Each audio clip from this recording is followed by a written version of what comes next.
اللهم افتح لنا أبواب حكمتك وانشر علينا خزائن علمك. اللهم علمنا ما ينفعنا وانفعنا بما علمتنا إنك على كل شيء قدير.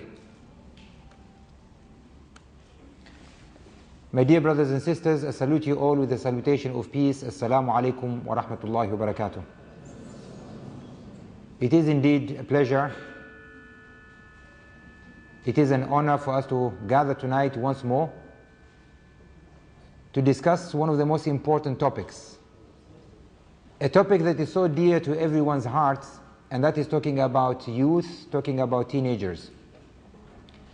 It is a stage that every single person of us did go through that phase, and yet we tend to have a short memory, and only when we are blessed with kids and they go through that stage, we realize how difficult it was and how difficult it is, and sometimes we wonder, did you truly ask for it?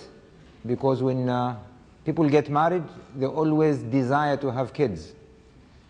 And they think of children as loving, cuddly toys that they can have and play with and have fun with, only to realize the more they grow, the more demanding they become.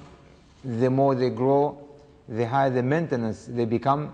The more they grow, the more attention they need. The more they grow, the more troublesome they become. And one begins to wonder, was it a good thing to have children in the first place? Or would it have been a better idea not to have them? Nevertheless, one has to see having children as a blessing, has to see it as a gift. For Almighty Allah mentions that it is a gift that He gives, He bestows upon those whom He favors. يَهَبُ لِمَنْ يَشَاءُ إِنَاثًا وَيَهَبُ لِمَنْ يَشَاءُ الذُّكُورِ. Allah gifts those whom He wills girls, and those whom He wills boys.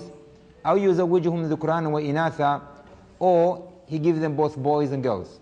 وَيَجْعَلُ مَنْ يَشَاءُ عَقِيمًا, and Allah makes some barren, unable to bear children, as part of His wisdom.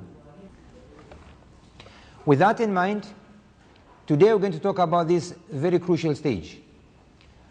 By the show of hand, can I see how many of you have teenagers as children? Please raise your hands. Very few. How many of you as men are between the age of 40 to the age of 50? Please raise your hands. Okay, and you are going through a second phase of teenage.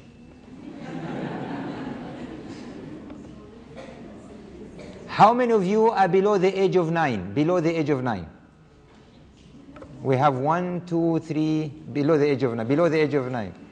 We have a few people, okay? Below the age of 9. No, you. You as a person below the age of 9.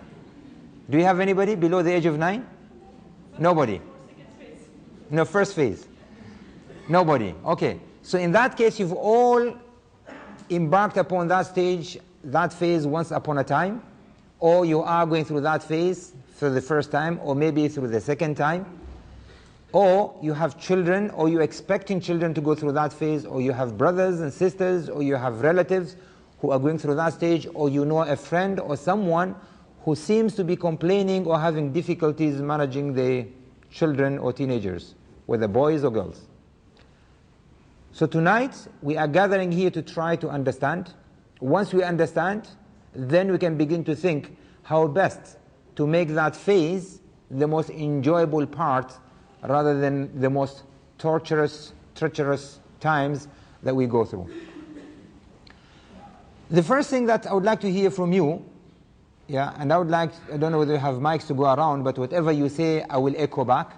I would like to understand what are the typical issues, what are the typical challenges you have with regard to teenagers. So just shout. Stand up. Sorry? The surrounding environment. The surrounding environment, you want to raise them one way, and the surrounding environment wants to raise them another way. Okay, that's the one. So the influencing environment. The school, their mates, whenever they meet their friends, the environment, basically the school also can be an influencing factor. Okay? They become more demanding.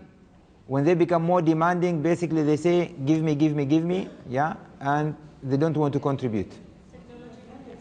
The technology and the distractions that they have that seem to be taking a lot of their time. The environment around us.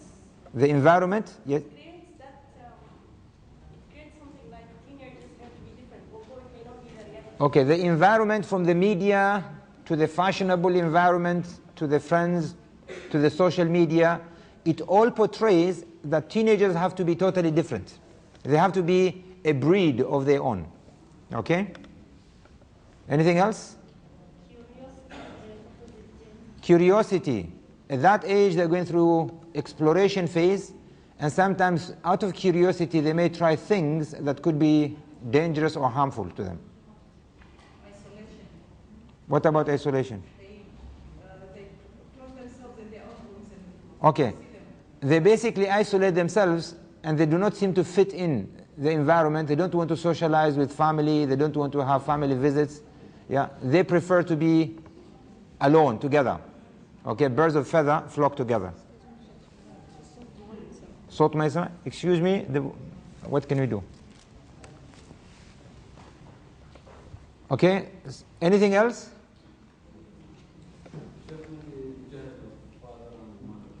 What about it? Okay, ignorance from parents on how to raise children may contribute. Okay, one more. Television, so the media. Yeah, all of these are true. عندنا الأخوات ما محصل مكان. لو الشباب هناك شوية يفرغوا شوية يجيبوا كراسي إضافية. ما أدري. Find a way. Okay. Yeah, that is a consequence. As a consequence of all these influencing factors, we see some behavior. So now let us talk about some behaviors that we see that may appear to you to be wrong. One of them is lack of respect. Anything else? Excuse me? Okay, lack of understanding of values. Okay, faith. Anything else that you see that you don't like in teenagers? They are bad-tempered, they are stubborn, and they are rebellious, and they want it their own way. There is no obedience. Naam? I didn't hear you. Eating habits. They get into the junk food style. All of these are true. So you know the problem, you know the influencing factors, and now you seem to be knowing also what is wrong. So let me ask you another question. Why do you think they get into all of these things? Why aren't you able to deal with them? Lack of role models. Keeping distance. You're not seeing eye to eye. Lifestyle. The gap in perception between parents and children. They're living a different age altogether.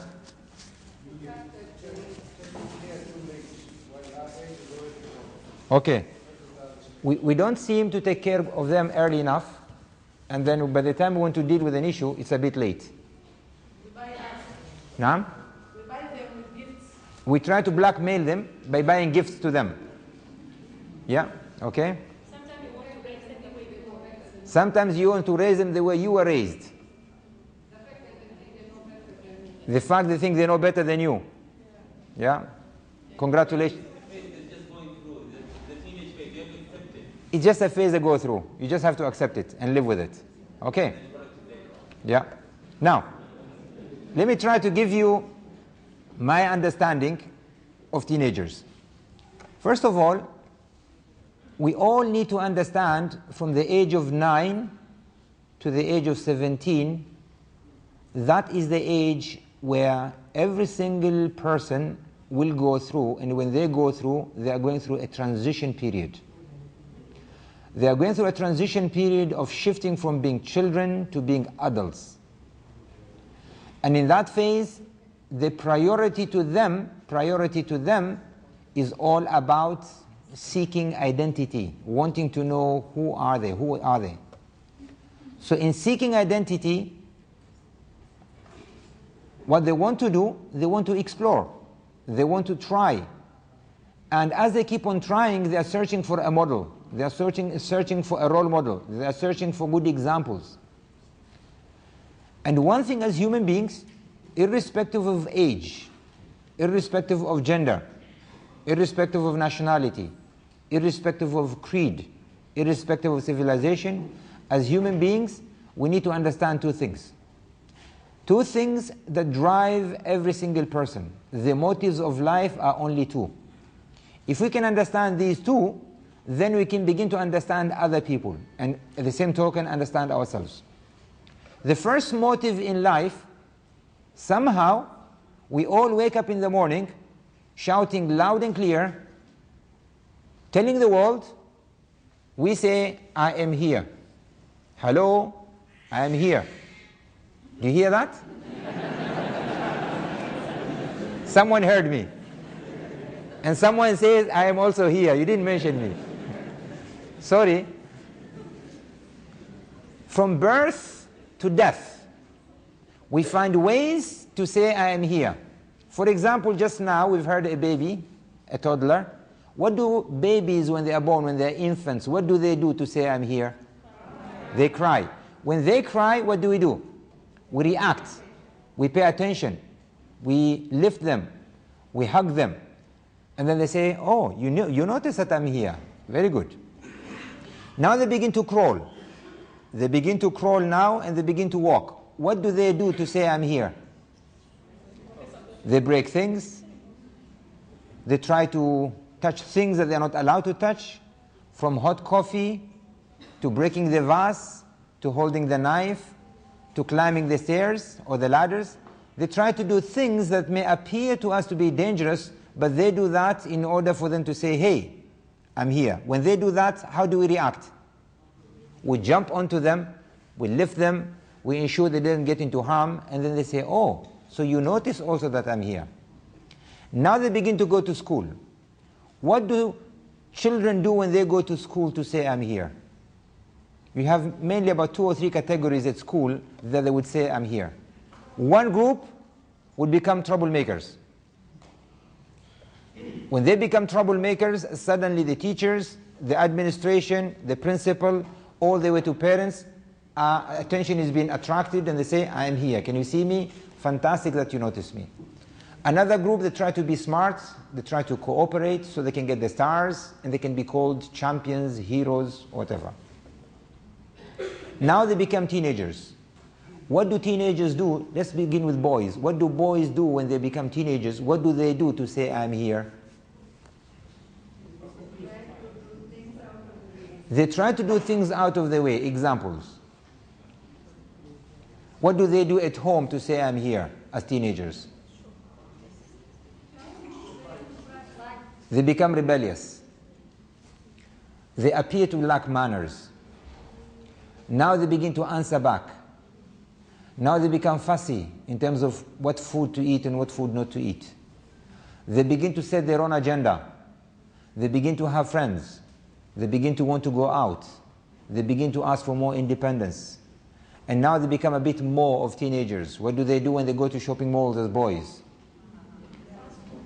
They ask for money. When they go there as a crowd, what do? They dress like, yeah, I don't know what you call these jeans, half, what do you call them? خبضني لاطيح. Yeah, they get into all these earrings, they paint their hair, they get into fashionable things, all to say, I am here, notice me. If they have cars, what do they do to their cars? They spin wheels, they have loud music, they drive fast, and sometimes at the back screen they put their lonely BBM number. Huh? All of that to say, I am here. Hello, I am here. Now let us talk about girls. What do girls do when they become teenagers who say, I'm here? Get into makeup, fancy abayas. Someone is doing like this. I don't know what that means. Yeah, I am here. All the smells, and sometimes they walk. Tack, tack, tack, tack, tack. Say, I am here. Telephones, different colors, different other things. And sometimes they pretend that they've received a phone call to say, I'm important. Look, I'm receiving calls. And all these stuff. A word of advice to men. Whenever a woman seeks attention, and I'm talking here about a female that is a relative, not any female. I need to qualify that. When a relative female seeks attention, my simple advice to you, make sure you give her the undivided attention. If you don't, you're in trouble. Am I right? Yes. So when you go home, this is a question now to you. What do you do at home to say, I am here? Whether you're a man or a woman, whether you're a teenager or an adult, what do you do to say, I am here? Observe yourself. What do you do in society to say, I'm here? Observe yourself. What do you do at work to say, I'm here? Just observe yourself. There are things you do to seek attention, to say, I'm here. When I travel at the airports, or when I go to busy places, I always like to retreat from the crowd and just observe the different signals people are sending to say, I'm here. And the question is this.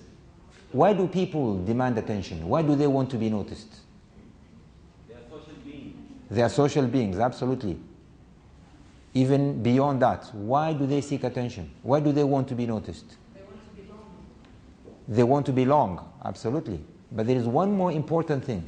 They missed it at home. Maybe they missed it at home, could be. Basically, when people say, I am here, what they're saying, I exist, recognize me, give me my deserved value. I am worth something. Every single person believes he or she is worth something. And whenever they don't get that worth from the community, from the feedback they get there, they will seek it to say, look, you are not paying attention. You have not yet understood me. You have not yet appreciated me. This is who I am. And once you recognize the person and you give that person the undivided attention and you say, yes, I do understand you, I do appreciate you, then they say, well done, now you know who I am. Now if we come to teenagers specifically, what happens? We have a clash of ideas, of opinion, of beliefs, and of conviction between parents and teenagers. The way teenagers see themselves, they are transforming from being children to being adults. And they believe as adults, they are entitled to have their own choices, to make their own decisions, and to do whatever they pleased, thinking that is part of being an adult. Whereas parents, they say, you are still a child. You do not have enough experience. There are people out there, the environment outside there is unfriendly to you. You may get to bad company. You may get into drugs. You may get into crimes. You may get into wrong stuff. We need to look after you. We need to supervise you. And in that process, the two don't see eye to eye. And when children realize their parents have not yet appreciated them as adults, they say, we are going to show you who we are. You still think that we are children? Let me show you how responsible I am. Let me show you how grown I am. Let me show you how matured I am. So they begin to do all those things to declare that I don't need you as a parent to look after me. I can look after myself. So priority number one is to make sure we appreciate them as they are and we support them in that transformation. We recognize that they're becoming adults, and the best thing you can do to them is to begin to give them responsibilities at an earlier age before they get into that transitional phase. In our society, in our community, the one thing that probably is not helping is that we allow our children to be dependent on their parents from the time they are born, probably to the time they get married. We do not teach them independence. We do not teach them self-reliance. We do not teach them the confidence in making right decisions, because decisions are made by parents. And as such, they learn to have a 5-star hotel at home. Because everything is done for them, they become dependent. When they are babies, they are dependent. When they are children, going to that age of 5, 6, 7 years, they are dependent. They get everything for free. Now they are students, they go to school, they get everything for free. And now they also get on top of that pocket money, they get transportation for free, accommodation for free, medication for free, they get everything for free, leisure for free, pleasure for free, everything for free. Now they go to university, they still get everything for free. And then they finish, they graduate, and now they want a wife or a husband, they get that for free as well. Because who finds them a job? It's the parents. Who finds them a spouse? Maybe them, but parents play a big role. Who organizes all these wedding ceremonies? It's parents. Who pays for all of that? It's parents. Who provides accommodation? So if we do that to them, then as a result, today we have a community that is irresponsible, that is dependent. They are not independent for them to become interdependent. So two things we need to realize here. First, let us recognize children, even when they are children, let us give them their due respect and value as they deserve. Number two, let us teach them from the early age responsibility, taking care of themselves and becoming responsible to every decision they make. It is of a paramount importance that we begin to apply that type of behavior. Some parents come and tell me, but we can't trust them. They cannot make the right decision. I said, yes. When they make those decisions, make sure they are supervised. You coach them, you counsel them, you mentor them, you are with them.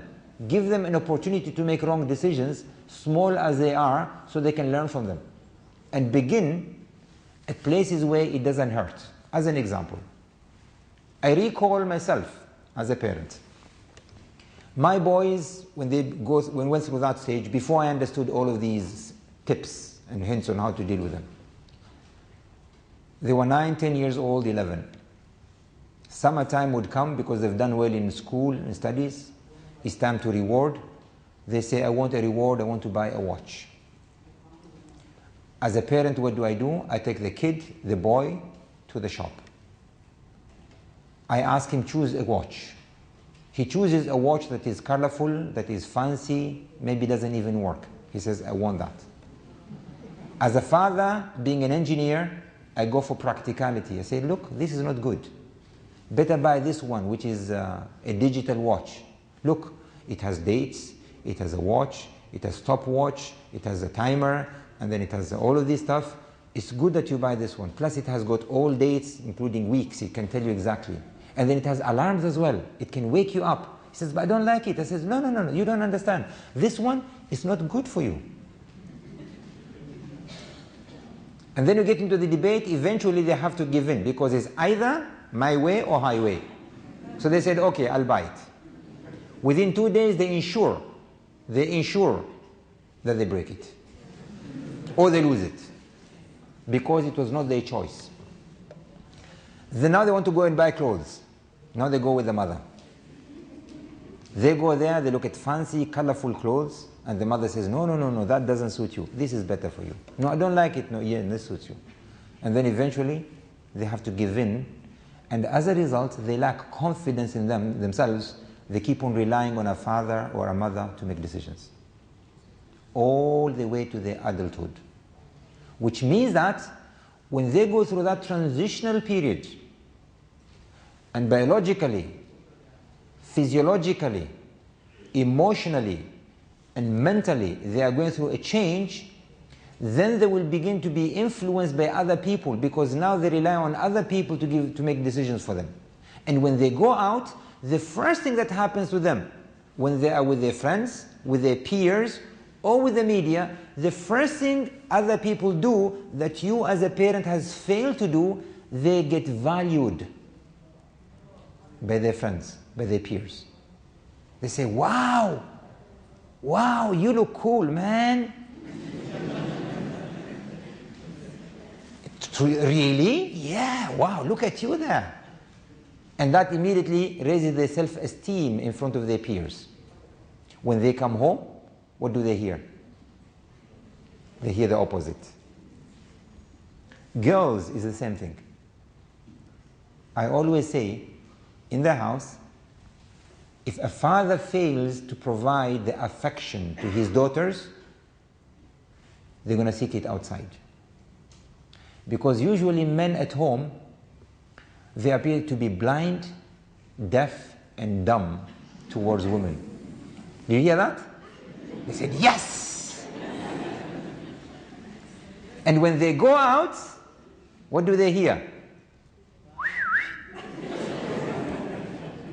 Wow, you look fine, you look elegant, you look beautiful, you look all of these things.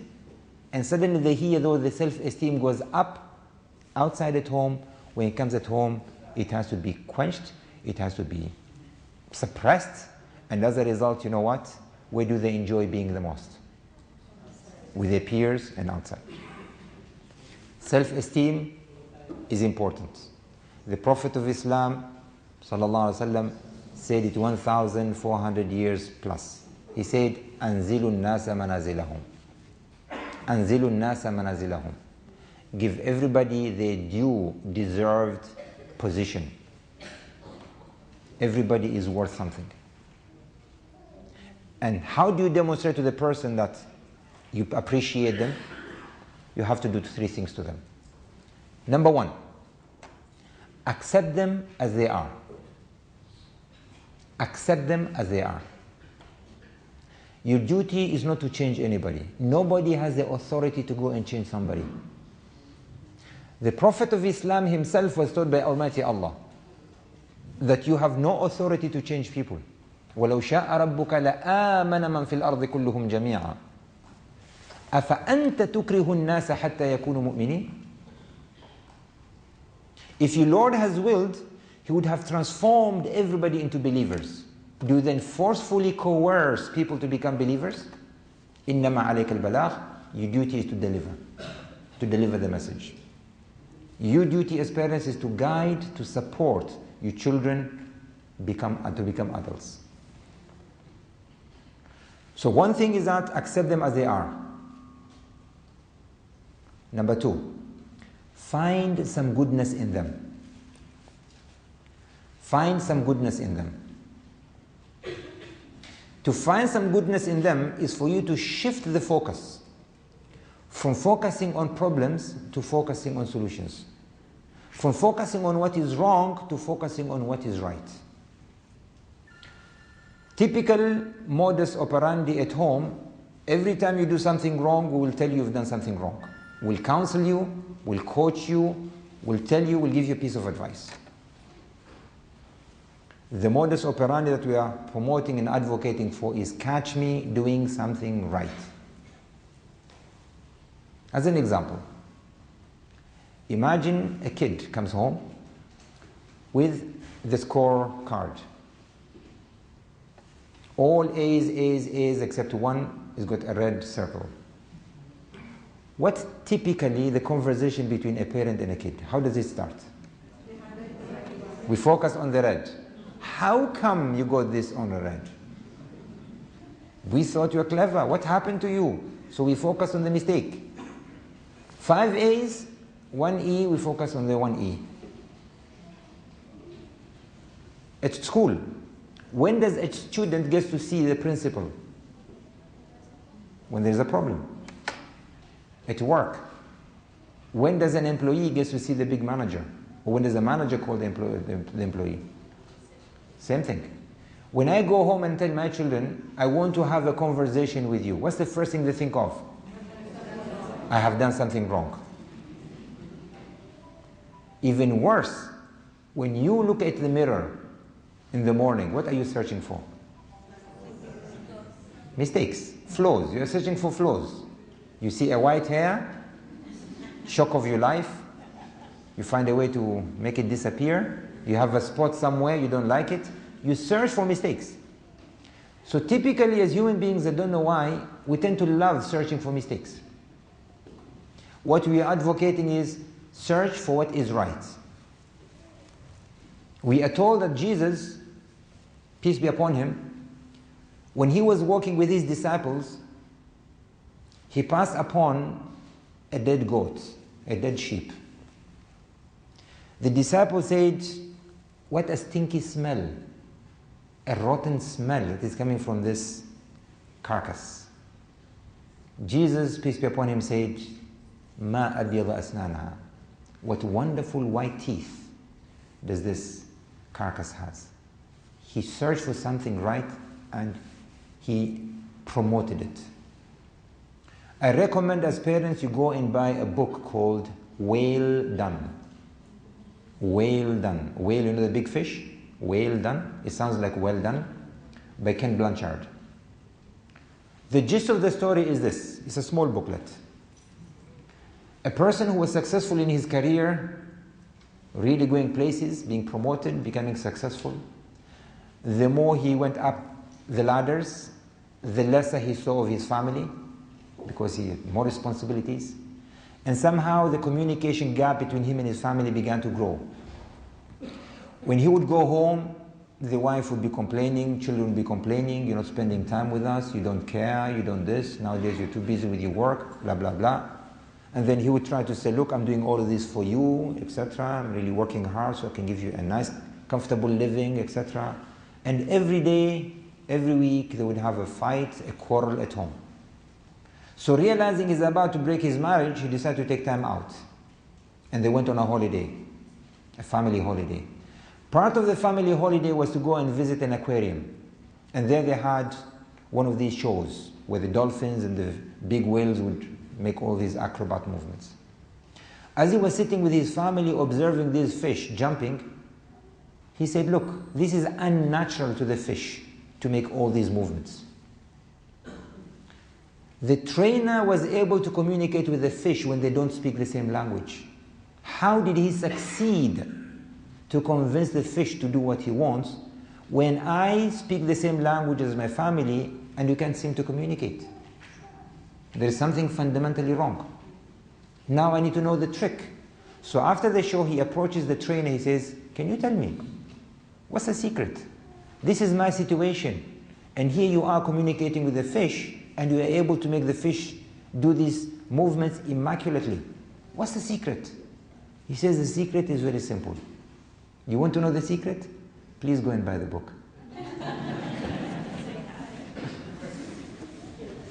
Okay, since I don't have shares on the book, I'll tell you. The trainer says, or the trainer said, it's very simple. When we catch these big fish from the ocean and we bring them here in the aquarium, in the pool, every time the fish does something we like, we reward. Every time it does something we don't like, we turn a blind eye, as if we haven't seen.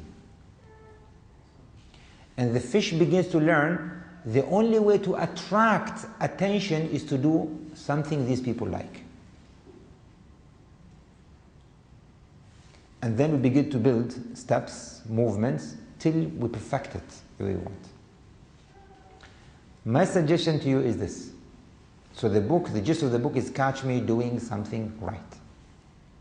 At home, when you children do something wrong, pretend you haven't seen, because they are saying, hey, I'm here.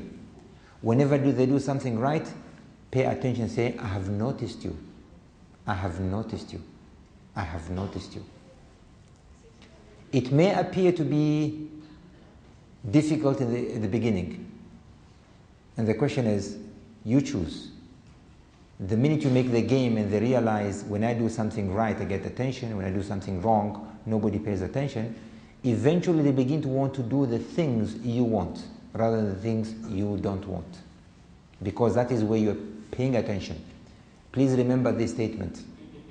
Subordinates respect what the boss inspects.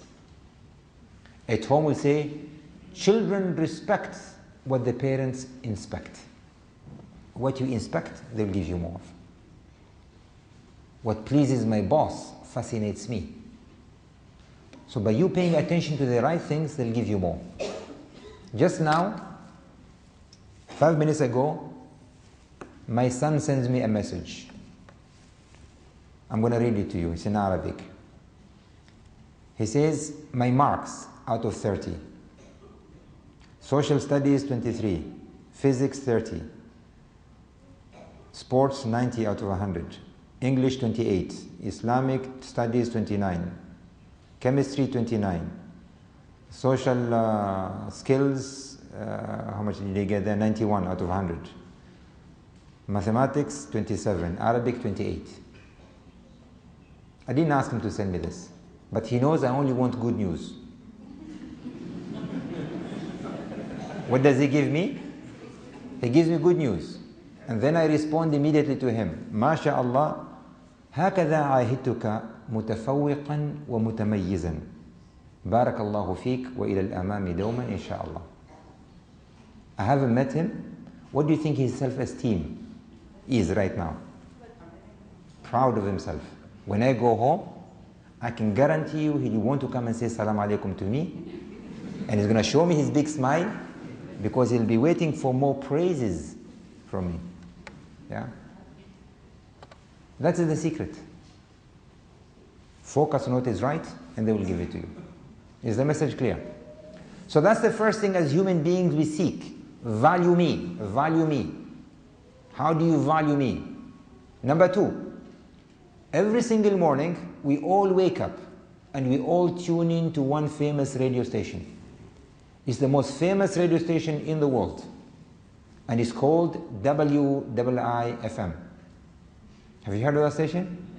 Hello, good morning. This is WIIFM coming to you live. You haven't heard of it?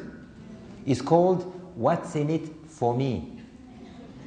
What's in it for me? There is no free lunch. Everything we do, we want something in return. What we want in return could be tangible or it can be intangible. Could be physical or it could be moral. But we want something in return. So whenever someone does a movement, whenever someone does a gesture, they want something in return. Whenever they serve you, they help you, they support you, they listen to you, they talk to you, whatever it is, they want something in return. Do you know what your children want? What's in it for them? What's in it for them to obey you and to do it your way? What's in it for them to work really hard at studies? What's in it for them to become good citizens? What's in it for them to subscribe to your values? What's in it for them? You need to understand that. And the best way to understand it is to have a dialogue with them. In that dialogue, how can you persuade them? How can you convince them that what you have is better than what they think? Very simple. You need to dance around identity. The first thing you always do with an identity, you praise the identity, you talk about the identity of what we call this the self-ideal. Talk to them as if they are already there. Talk to them as if they are champions. Talk to them as if they are already successful. Talk to them as if they are already there. And just tell them, this is my expectation of you and I know you are there. Thereafter, everything else you do, they will go with it because now they have a clear identity. Our youth today have no identity. They have a lost identity. They don't know who to follow. Some of you have said that. Who is the role model to them? Is it the media? Is it the social media? Is it the superstars? Is it the football stars? Is it the singers? Is it the actors? Is it you? Is it the teacher? Who is the role model? And on what basis? Observe the way the media plays, the advertising media. Not only to children, but also to us as adults. They all dance around the identity. And the question is, who are you? Ask your children, who are you? What identity do you have? Let them find 1, 2, 3, maximum 5 words to describe themselves. And these have to be the aspirational identity that they want to aim for. And once they are clear about that identity, your duty is to reflect that identity to them every time they live that identity. What did I say to my son? I have always, هكذا عهدتك. This is how I've always been observing you, seeing you, noticing in you. متميزا ومتفوقا. Exceptional and always successful. So now he has got 2 identities. I am exceptional. I am always successful. I am exceptional. I'm always successful. During this weekend, we had a gathering with our schoolmates. And now we are all old people. We have children. We gather them. They were with us, etc. And then I asked for those boys, it was all boys, between the age of 9 to the age of 15 to come closer to me. And all I did to them, within 5 minutes, they were so energized. Anything I did to them, anything I said to them, they would say, yes, we want to be with you. There was no magic behind it. Because parents said, can you give them, can you tell them how to behave? Can you do this? Huh? Please give them a good dose. And so I said, okay, leave it to me. So when they gathered, I said, look, your age between 9 and 15, what does that mean? I said, what do you mean? I said, are you now, do I call you boys or do I consider you as adults? What do you think they said? I said, we are adults. I said, wow, yes, you are adults. Identity number 1, we are adults. I said, now, tell me the difference between a child, between a boy and adult. Tell me 3 things boys do. They say they are troublemakers. They don't listen. They are disrespectful. They are this. I said, oh, boys, no, this is what they do. I said, okay, give me 3 qualities adults have. They are responsible. They make good decisions, and they are always respectable. I said, now, do you want in this trip to be irresponsible, disrespectful, troublemakers? Or they say, no, we want to be this. I said, okay. There is one thing that is a difference between a child and an adult.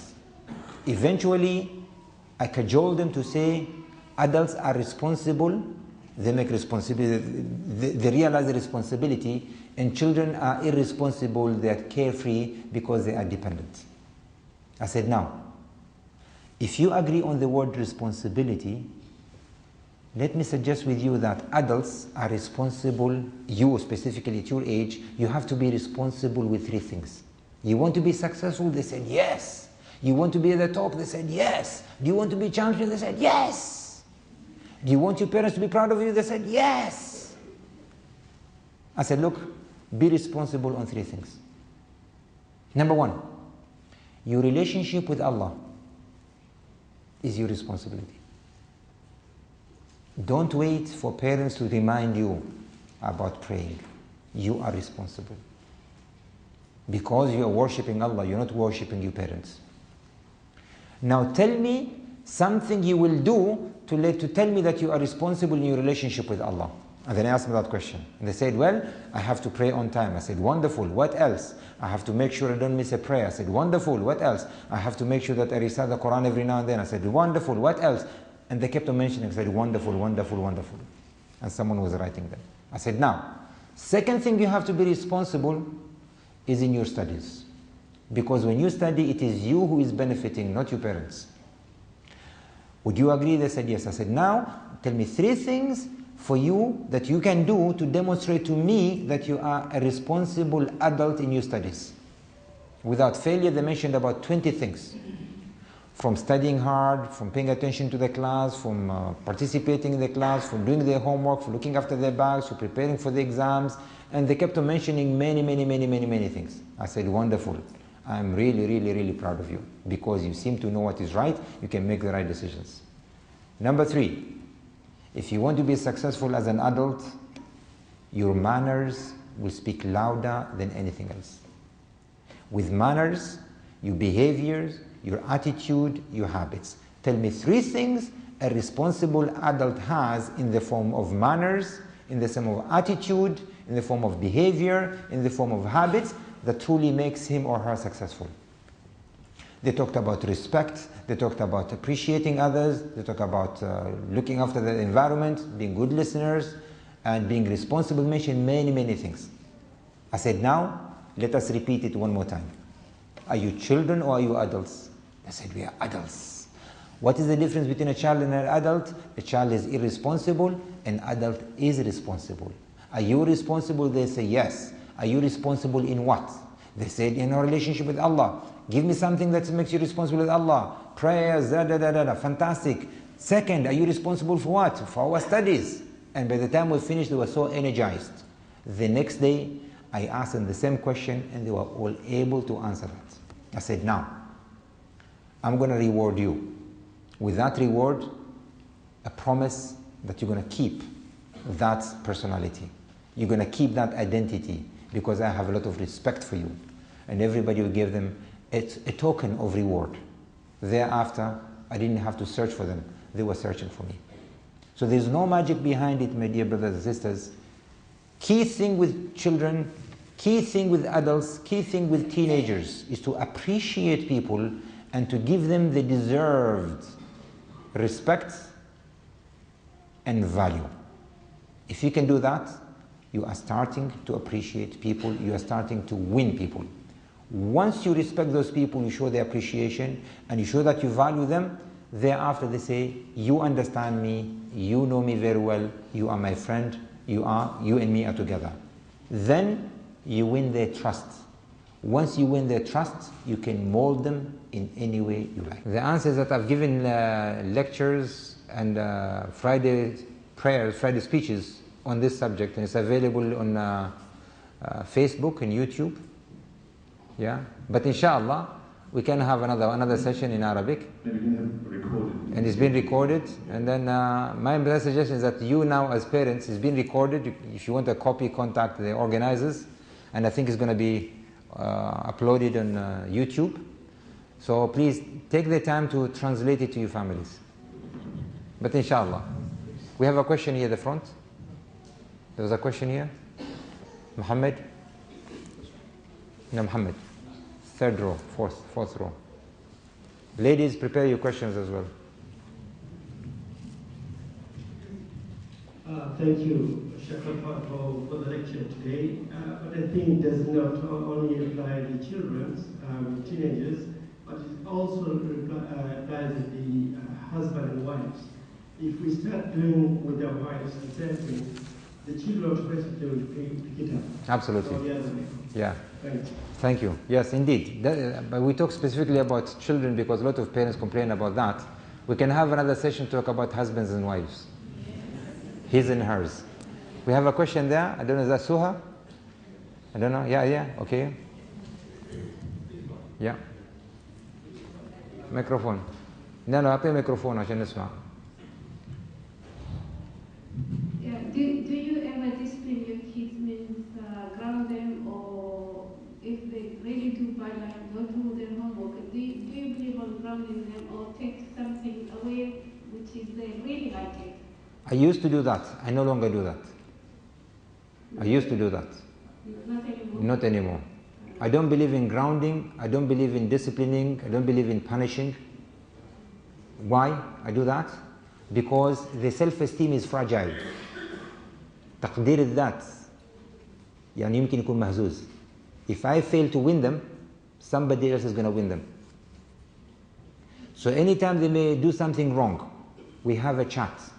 And usually it is a one-to-one, not in front of their brothers and sisters. The trick that I do sometimes, they say, I'm going somewhere, I need company. And they say, let me see, who do I need today? I need Umar, come with me. They come with me, and in the car, we just talk, and the way to structure negative feedback, if you call it negative feedback. There is no feedback that is positive or criticism. There's no positive criticism or constructive criticism. Criticism is always wrong. So the way we do it, I divide the conversation into 3 phases. We call it the sandwich feedback. PBP. PBP. Person, behavior, person. As a person, self-esteem I protect. I say, do you know that being my son, how proud I am of you? Do you realize that when you were born, we were so pleased to have you? Do you realize the things you do that make me really proud, etc., etc.? Do you know how much we love you? Do you know how much, we would do the impossible to make you happy and to make you successful, value, value, value, and how much we value the person? And they say, with a person who is successful like you, who belong to this wonderful family, there are some behavior that are alien to this personality. And then I begin to point with the left hand away. I say, for example, and I begin to mention the bad behavior. For example, using bad language. For example, taking other people's stuff. For example, taking money without permission. For example, being home late. For example, not participating in the class. For example. And I mentioned several examples. Amongst the examples, the one thing they've done wrong. Without me saying, I have noticed you. Remember, when they do wrong, we meant to turn a blind eye. So I mentioned 5 examples. Amongst them would be one of them, what they've done wrong. I said, such things do not fit this person that is in front of me that has got my respect. And then I conclude with the last P, which is my expectation. You know what is my expectation of you? I know you very well. Being proud of you, I know you will always make the right decision. Number 2, and I know whenever you make a mistake, you will correct it immediately and do what is right. And I'm proud of you. And then when we finish, I said, how about we stop for an ice cream? Yeah? So we conclude with a high. Yeah? How about if we stop for an ice cream? Or maybe one of these healthy drinks, the juice, whatever. They said, good idea. And then we conclude with that, we go back home happy. I protect the self-esteem, showed how much respect I have, and my expectation. What do you think they're going to do the next day? They'll try to. Now got the results. I could have done it the opposite, but I know I'm going to hurt them. For them to pick themselves up, to find the positive energy is going to take them a long time. Adding to that, because it's a very good question. Thank you. Exactly. People who are angry, people who have a hard personality, people who seem to be moody all the time, people who criticize and people who blame others and people who do that, the one thing those people have is that they lack self-love. Self-esteem is low, and as a result, they hate themselves, they hate their families, and they hate the environment, and they hate the whole world. And as a result, they will go into destructive behavior to penalize themselves and punish parents. So very critical is to protect self-esteem. Sometimes I lose it. I get angry, but then we quickly recover. Yeah? Sometimes the mother does it, but we try not to make it a habit. Every now and then, yes, it happens because we are human, and specifically when we are under stress. Like at the end of the month with my wife taking all the money, then I get stressed. Can't even afford to shave, so. Yes, ma'am. Hi, thank you very much. It's wonderful. You said you have 5 boys. Imagine 25 or 35 together in a room, and as teachers, that's what we're dealing with, especially with the intake increase this year. So 2 things. First, can you come and talk to these students? And second, I understand you have an incredibly busy schedule, so would you advise adapting the application of those 3 rules? Or, because as teachers, we don't have the same authority. We can't, tell them what their religious beliefs are. Granted that the second domain studies, we have a very large hold on that, but self-motivation in general, I think, is a big problem. Okay. What school is it? I'm in Musana. Musana? Okay. So thank you very much for the positive feedback. 2 is that I cannot attend, for now at least, because my calendar is usually 3 months in advance fully booked. Nevertheless, what we meant about relationship with Allah although it is religious, it's all centered around values and principles. It's all about integrity. It's about honesty. It's about doing what is right. It's about telling the truth. And these are universal values. Yeah? So although we do talk to that, it's all about being self-conscious, being self-driven. I don't need someone to supervise me. I don't need someone to police me for me to do right. And that is the whole concept of Islam, is that all types of worship that we do in Islam, they are all self-driven. We don't have cameras watching people praying or missing. We don't have fingerprints in the mosque to see who's attended, who's absent. In the month of Ramadan, we don't have random sample of blood to see who has been cheating during the day. We don't have accountants to do auditing about the financial matters for people to know how much they have to pay zakah. It's all about self-driven, self-conscious, self-auditing. Yeah? So I think it is with that concept that we tell, yes, your relationship with Allah is your responsibility. So that they don't need to hide from anybody to do something that is wrong. Because they realize, yeah, I have to be honest with myself. In schools, and this is an experiment that was done in the United States. One of the schools, what they did, the principal, day one, he stood there and faced all students, says, in this school, every student is an A student. So this is the identity. In this school, every student is an A student.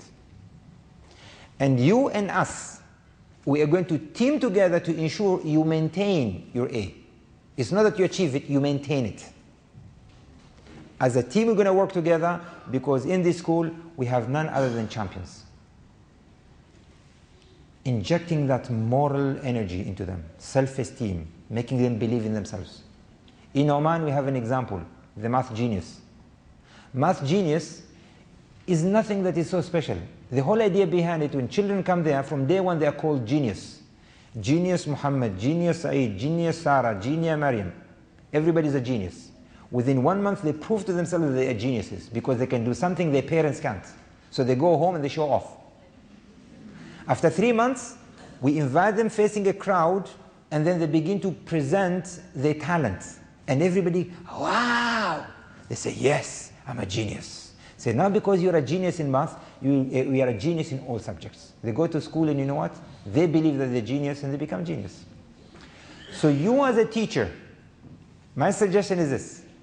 If you can from day one tell your children, tell your students, in this class we only have the A students.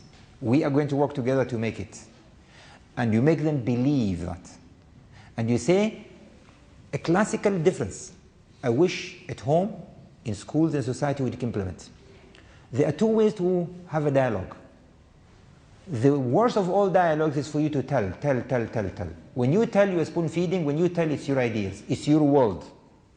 The best thing with children is dialogue. Just ask questions, let them give you answers. Whenever they give you answers, write them. Say, look at this. Do you see what I see here? What I see here are intelligent people. What I see here are people who are knowledgeable. What I see is people who are responsible. What I see people here who have to be proud of themselves. Do you know, if I tell you parents that you gave me these answers, how they're going to feel? They're going to feel proud of you. Do you know, if I bring this principal right here, do you know, if I bring His Majesty and he sees this, he's going to say, these are my future leaders. Come on, everybody, be proud of yourself. Let them shout. Wow! It's good. Positive energy. Expectation. Personality. Identity. Always keep it there. And I can guarantee you, if you do that once, twice, and then every now and then, I don't know if they allow you to have sweets in your pocket. Yeah, you can do that. A reward, could be stars, could be something. Yeah, that goes a long way to really raise self-esteem. Yeah. All the best. Yes, sir. Go ahead. It's a short question. I have my brother, he's smaller of me, and sometimes I used to buy some small gifts for him. But the problem is that's not really, I mean, the gifts are sometimes some valuable, and I cannot allow for me to buy every month this kind of gifts. And it's the same as you mentioned about the watches. I know that this decision is wrong exactly, and I try to convince him that it is really wrong, but he still wants to buy what he wants. And you know, sometimes I'm buying and it's really so sorrow for me inside, but still I'm buying and I'm not really happy with this. Yeah. And finally it's like bad experience. Sometimes I used to buy by my decision and again it is bad. So yeah. Okay. Now good question. Normally with gifts, when you buy gifts to them, do not make it conditional. Give them gifts that are not connected to anything that they're doing. Otherwise it becomes performance based. If they do this, they get. Do not make it conditional. My suggestion is that with gifts, make it, the best gifts are the ones that are full of surprises. And have a variety. Could be as simple as a pen, could be as expensive as an expensive watch, even a bike, whatever it is, or a computer. Every time you do that, as you give the gift, reinforce the same message. Because you mean so much to me. Because you mean so much to me. Because I value you. Because I have so much regard for you. I thought of buying. Today I was thinking of you and I bought you a gift. Yeah? So don't make it that every month I'm going to buy you one. Then it becomes already an expectation. It becomes an entitlement. Do not make gifts as entitlement. Yeah? Make it random, and not only for the children. The wives would agree, they also like to have surprises as gifts. Am I right? Could be as simple as a rose, a box of chocolate that you end up eating anyway, but never mind. You let her open the box and then you and children have it all. Could be a simple message, a simple gesture, or a dinner out. Let's go for a night dinner together. Whatever it is. Yeah? Small gestures, they do matter. So do not make the gifts conditional. Make them, they just so happen because of our relationship. It is not the gift that matters, it is the gesture that matters. Yeah. Trouble. Thank you for your lecture. I'd like to ask about expectation. Expectation. Okay, you get the mic so that people can hear you. Don't you think high expectation can lead sometimes to disappointment, especially if the capabilities of the children, for example, you are saying you can do this, you cannot. So in some cases, I think this can affect their... Good question. Expectations may lead into, specifically if they're not good at something. If they're not good at something, you keep on telling me you're good at this, you're good at that, but then they cannot do it because they don't have the talent, they don't have the skills, etc. They may get demoralized. My suggestion is that find, as your children, they are all exceptional in one area or the other. Whatever area you discover that they have talent, facilitate for that talent to be developed so that they can shine. You see, in the communities, not only in Oman, worldwide, we don't have an issue of ordinary people. We have enough of them. What we lack are the extraordinary people. And between being ordinary and being extraordinary is just 1 inch, or 1 millimeter, or one small gesture. The difference between the first winner in the Grand Prix formula and the second, what is the difference between them? A millisecond. The first one is extraordinary, the second one is ordinary. Between the first and the fifth is less than 3 seconds. In horse racing, in sports, in being successful, the difference is just that much. So in your children, begin from the early age to discover they are different. Find whatever they are good at, make it grow.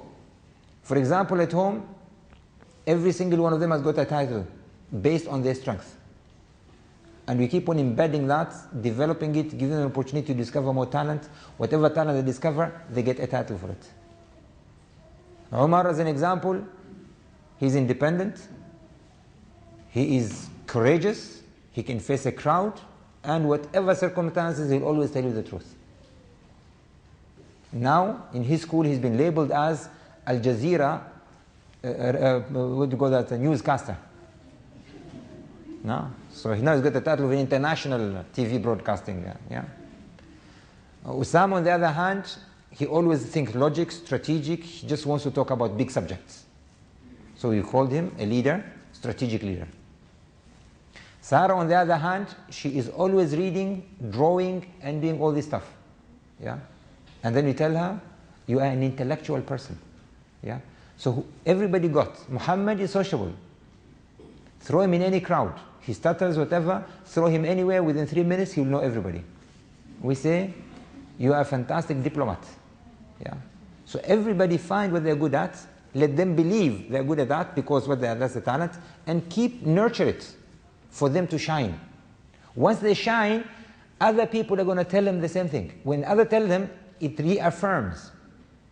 So sometimes, for example, when Usama is with me, he's young, 11, 12 years old, when I introduce him to people, I say, let me introduce you to one of the great people in my life. This is Mr. Usama. And Usama, he always likes to talk about strategic matters. And he always wants to think big. Plenty of ideas. Now imagine Usama, 11 years old, introducing him to a stranger who is older than him. What is the first thing the stranger is going to do to Usama? Respect. He's going to speak to him in that language. But typically, most of the time, I used to do it in the past, I meet my friend, and I've got my kid. What do? I make him negligent. Doesn't even do anything.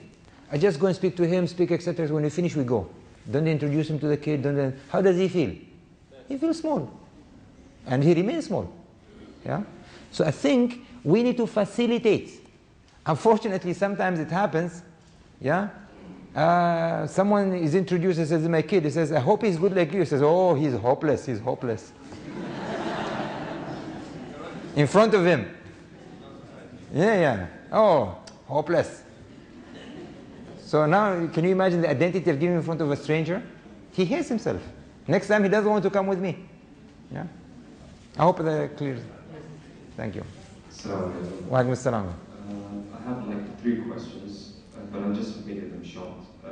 First question, what I've noticed in our society that we have boys and girls outside roaming around and all, and some brothers, they see their sisters doing something wrong, or opposite. Let's say for our girls, seeing her brother smoking or something that we noticed a lot. What is the thing that they're supposed to do? Usually, the second question is, usually if you do something as a brother or as a sister, an adult, and you see a younger brother doing something wrong, if you try to talk to them or you try to pull them aside, the parents, they will come and tell you, why did you do that? Why didn't you tell us? You don't have the right to talk to him, or you don't have the right to tell him what to do or not to do. That is the second one. Third one is when we are angry, we start taking decisions that is not mentally right. What is the thing to provide our anger aside and calm down and try to talk in proper manners? Yeah, good questions. I think as brothers and sisters, trust needs to start early. That we have to see that we are there for each other. We're not there against each other, we're not there to spy on each other, we're not there for this, etc. Trust has to be there. When trust is there, people are willing to confide their secrets to each other. And then they're willing to seek advice from each other. And in that, parents need to use that, promote trust among themselves, because it's easier for brothers and sisters to reveal secrets to themselves without telling parents. So normally, for example, at home, when I notice something wrong, I don't tell them. I send one of the brothers or sisters to go and fix it.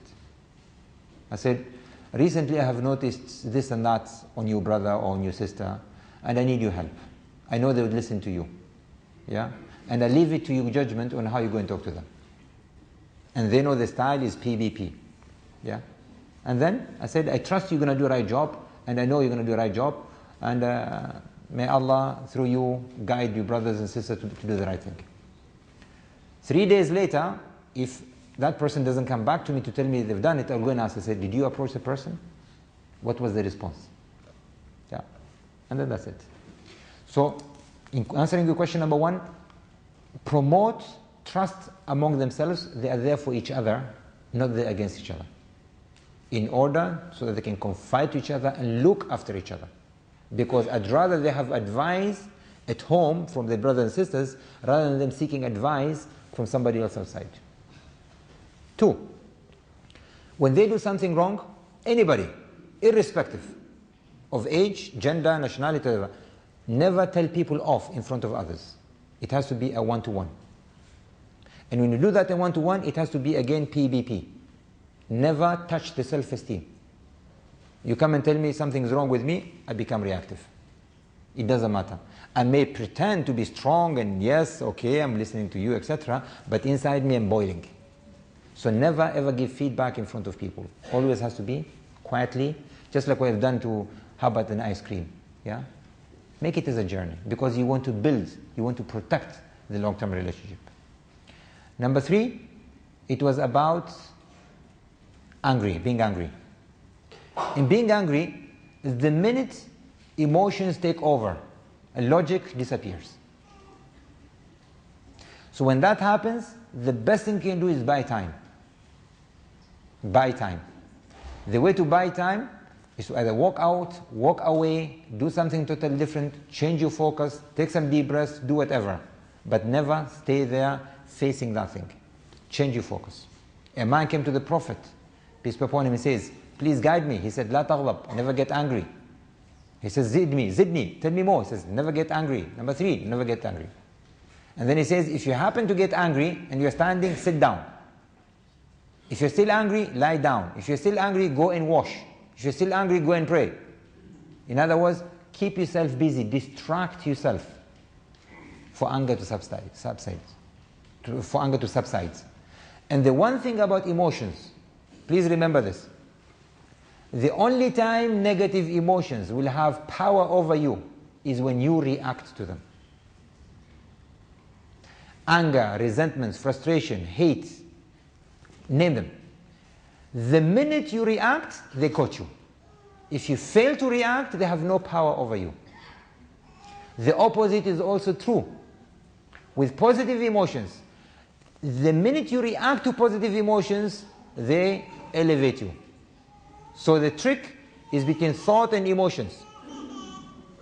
If you react to emotions, they got you. Thoughts that are emotionalized become magnetized and attract similar thoughts. So when you are angry, you'll begin to see everything that is wrong because you are attracting similar thoughts. Based on that emotion, it becomes a magnet. When you distract yourself, you take the power away. Yeah? Thank you. Ladies. No? How many more questions? Question here and then we need to go to the ladies as well. Because ladies, I think there's a lady there raising her hand. Let's agree to take 2 more questions from the ladies, 2 more questions from the gents, and then we call it a day. Assalamu alaikum. Wa alaikum assalam. First of all, I thank you for this wonderful speech. I haven't noticed so many ideas.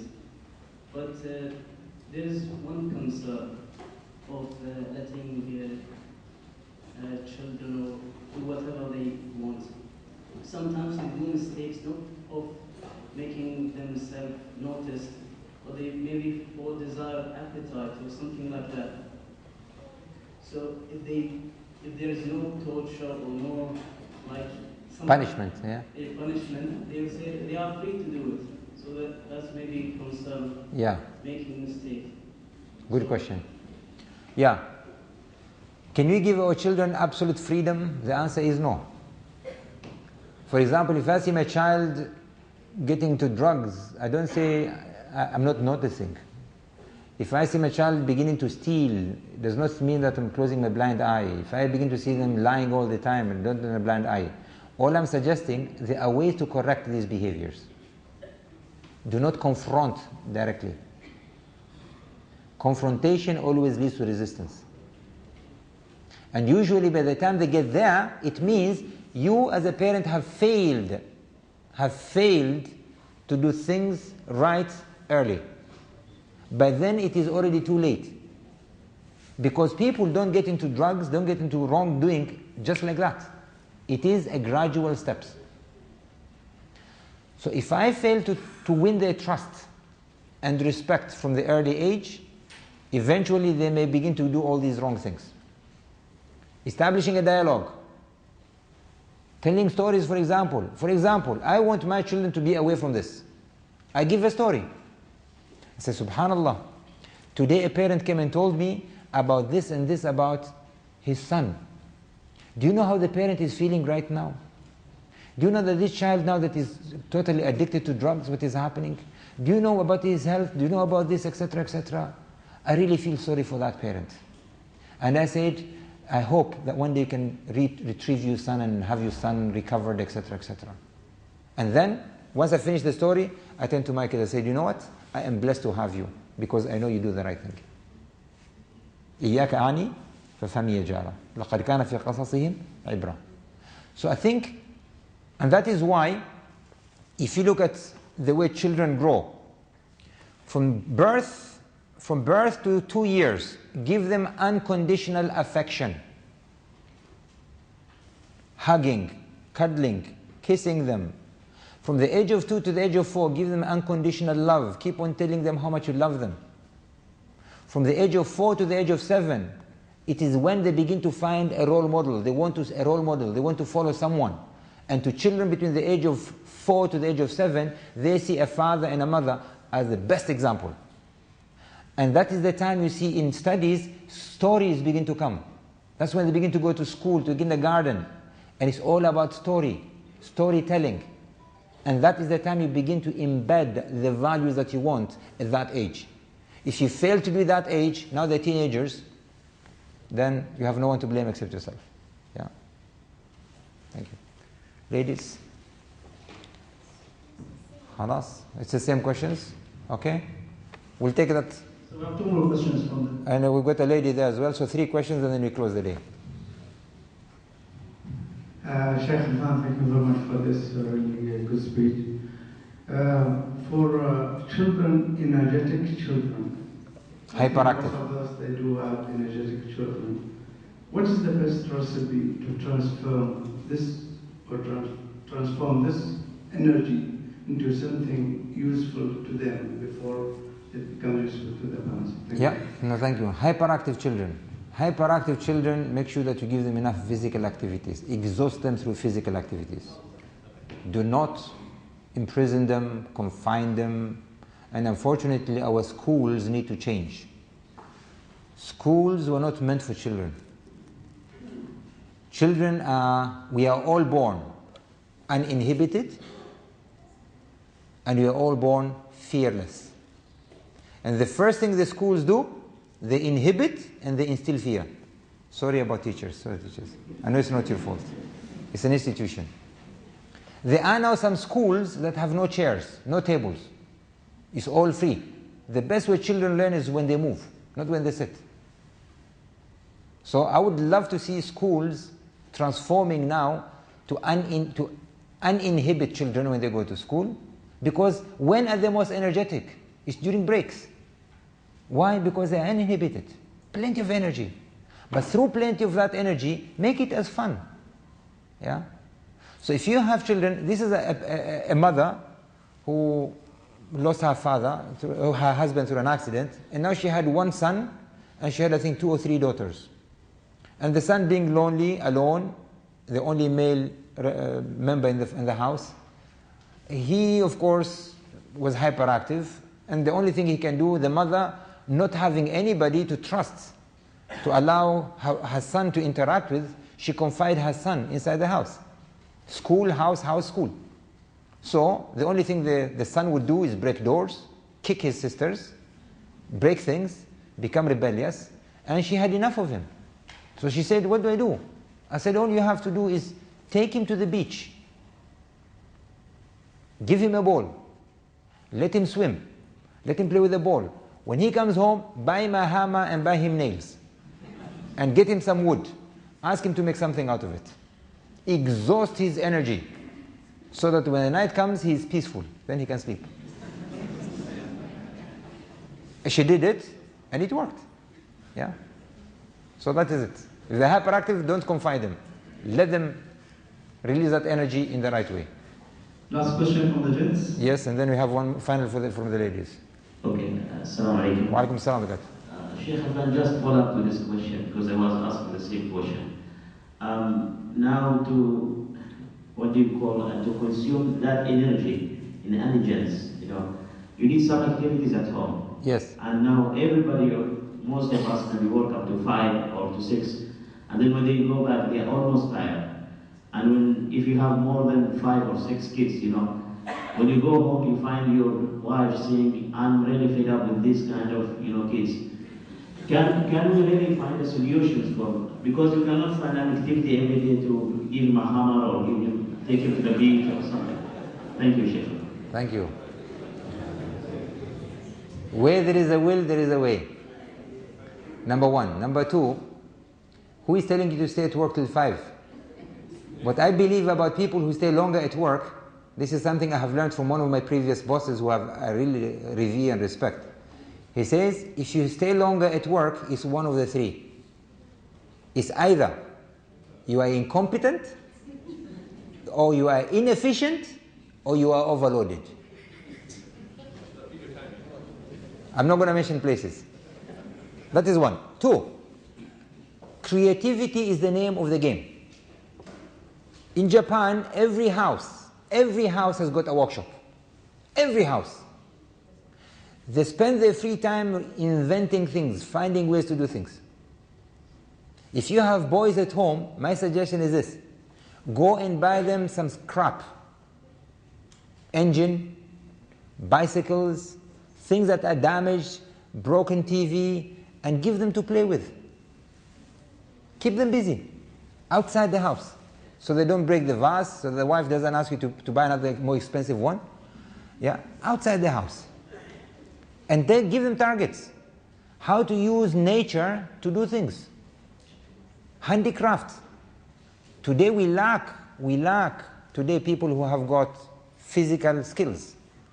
We have IT people, we have all these about auditors, it's all about using the skills, yeah? We don't have places to develop that talent. You can do that at home. And then when you have time, sit with them and play. For example, one of the things you can do, teach them how to change tires. And then every month you rotate these tires in the car. Yeah? It's one of the things that is useful that they can learn to do. And every time they do it, reward them. Instead of giving 300 bezels or 500 bezels to a dealer there, give it to your children. Teach them how to wash cars. Instead of you paying 1 riyal, tell them, look, come and help me. Yeah? You wash a car, I pay them 1 riyal, I'll give you 1 riyal. They would love it. Yeah? So find different things, from farming to gardening to handicraft to other things, and organize sports. Do many things. Have a basket, this basket thing in the house? Teach them how to play basket. Yeah? It's a sport. They love it. Badminton. Yeah? It's a very simple thing. They can learn. Not badminton. You have this ايش هذاك مريش هذا? Not squash. No. There's this very light ball that. All these types of sports. Teach them. Question? Last question. Assalamu alaikum. Thank you very much for this very revealing lecture. I have actually 2 questions. At work, they tell us as adults, actually one of the coaching things for managers and people is that they need to give specific criticism and specific feedback. And here you're telling us to turn a blind eye. It's like we're not giving specific, but rather burying the actual, misgiving that the child has. So my fear is, will they grow up as adults, not people who do not accept criticism easily? Maybe at work, because we live in a real world and you always get criticism, maybe at work or other places. So will that affect how they develop as adults? That's one. The second question I have is, how do you keep them motivated? You teach them about Allah subhanahu wa ta'ala and about akhirah and all that, and you do dua and everything, but how do you keep kids motivated? In the beginning it has to be external and then it becomes internal. So what's the best way? Thank you. Two good questions. Thank you. The first one about criticism. When you are adults, but then you understand. And usually even adults at work, we say, for me to give you feedback, I have to have a contract with you. And that contract says, there are specific behaviors that you want to change, and every time they happen, you agree that I'm going to give you feedback. And then feedback is seen as a gift, rather than as a criticism. Yeah? At that age, as adults, you understand. As children, even when they are children, they will receive criticism. In schools, for example, they receive criticism. Sometimes they get bullied by their friends. When they come home, what do? You tell them the opposite. You tell them, look, I know you better, and this is what I think of you. Whatever that people tell you, it's up to you to accept it, but if you ask me, this is who I see. So you protect the self-esteem. It happened even to the Prophet of Islam. When he used to go out inviting people, he would come home withdrawn, exhausted, sometimes with disparity. And his wife Khadija would tell him, look, no. You are a person with a message, you have a noble message, and keep on going. Do not pay attention to that. So indeed, we need to differentiate between children and adults. With children, always protect their self-esteem. Whenever they get negative feedback, tell them, no, I know you better. That is not who you are, this is who you are. And then let them know specific behaviors through dialogue. Let them tell you what is right and what is wrong. You don't tell them. Because if they say it, they own it. If you say it, it's what you said, it's your idea. Yeah? So always encourage them to tell you what is right and what is wrong, and then ask them, what decision would you take? They will always say, I want to take the right decision. Say, I respect you and I trust your decision. And then, if you want, you can add one more. What support do you need from me for you to be successful? As of their motivation, usually I keep on saying, when the identity is strong, motivation becomes intrinsic. It comes from within. When identity is weak, people wait for the extrinsic motivation from outside to motivate them. And the best motivation is the one that comes from within. How does it come from within? When people believe in themselves. So we need to make people believe in themselves, instill that belief in them that they are right people, they are good people, they are noble people. In conclusion, I would say, no person on earth feels that they are hopeless or useless. Everybody feels that they have something to offer. It's up to us to nurture that person, because you all have some goodness in us. We just need to create the right environment to support people for them to become successful. I've had people who are willing to commit suicide, and within half an hour, change the paradigm shift. Suddenly they began to see that it is them who is losing, simply because they've been allowing others to influence them, and suddenly they said, look, if it has to be, it is up to me. And now I'm going to lead my life from being a spectator to being a player, from being a passenger to being a driver. We have to drive our lives in the right direction with confidence. Just an advice. In what? Just regarding reading, because we are on the Reading, yes. Yes. Reading. Today we are lucky to have Uncle Google. You ask him anything and he tells you. I don't know whether it is him or her. Nevertheless, I think reading is really important. Go to Google, ask any question, everything I have said, I'm sure you can find it one way or the other in the Google. And it's not the knowledge that is going to give you power. It is the applied knowledge that will give you power. It doesn't matter what you know, it's what you put to practice. So you better learn one strategy, practice it, learn it, and please remember one final statement. Anything that is worth doing well, anything that is worth doing well is worth doing poorly the first time. Better start poorly and keep on developing till you become well. Don't wait to become perfect in one day. Start poorly and keep on building on it. One day you'll perfect it. اللهم اجعل اجتماعنا هذا اجتماعا مرحوما واجعل تفرقنا من بعد تفرقا معصوما ولا تدع فينا ولا منا ولا بيننا شقيا ولا محروما اللهم اهدنا للهدى ووفقنا للتقوى وعافنا في الآخرة الأولى ربنا هب لنا من أزواجنا وذريتنا قرة أعين واجعلنا للمتقين إماما ربنا آتنا في الدنيا حسنة وفي الآخرة حسنة وقنا عذاب النار سبحان ربك رب العزة عما يصفون وسلام على المرسلين والحمد لله. Thank you for coming. Assalamu alaikum.